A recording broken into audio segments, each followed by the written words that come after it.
Hi, welcome to the Market Alert for Wednesday, the 1st of February 2017.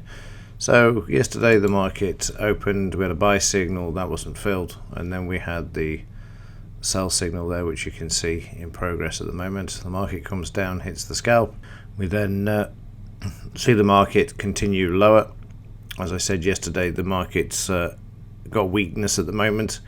And if the consumer credit figures came out worse than forecast, which they did, they came out at 111.8, then we could expect prices to move lower, and that's exactly what they did. Just trailing the stop as the market moves lower there, and then you see the stop taken out at 19,849.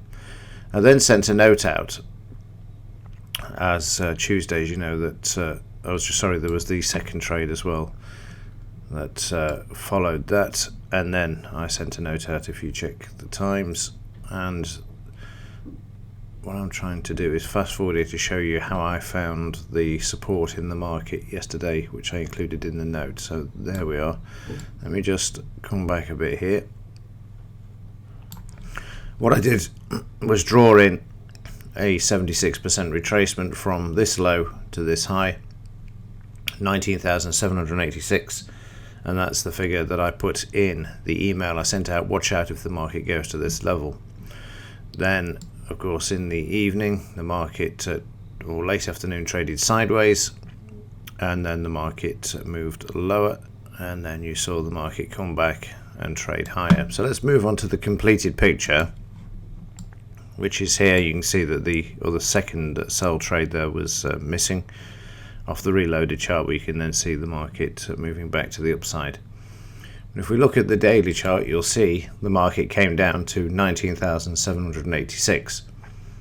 This isn't a guess, this is how the markets work. The same way we were looking for a market to bounce off these highs to catch another trade to the downside, and I'll come to that in just a moment.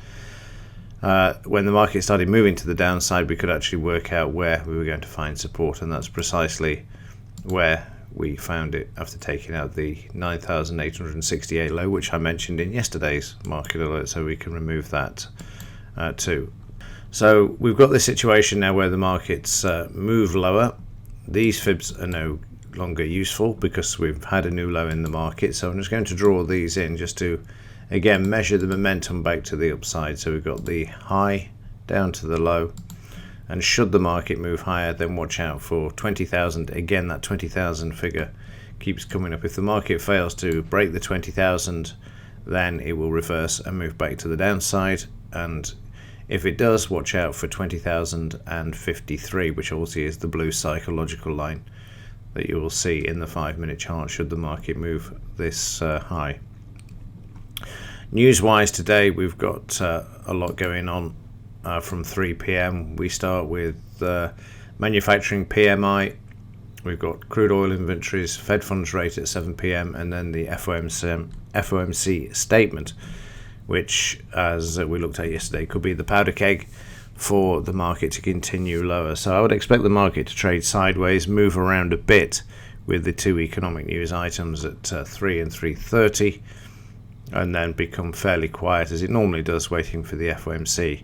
Now, in the last few months, we've not really had a reaction from the market following the release of the FOMC minutes, but this is going to be different because the devil's in the detail, as they say, because they're going to reveal who made the decision and how many voted for the increase in interest rates in December that we saw.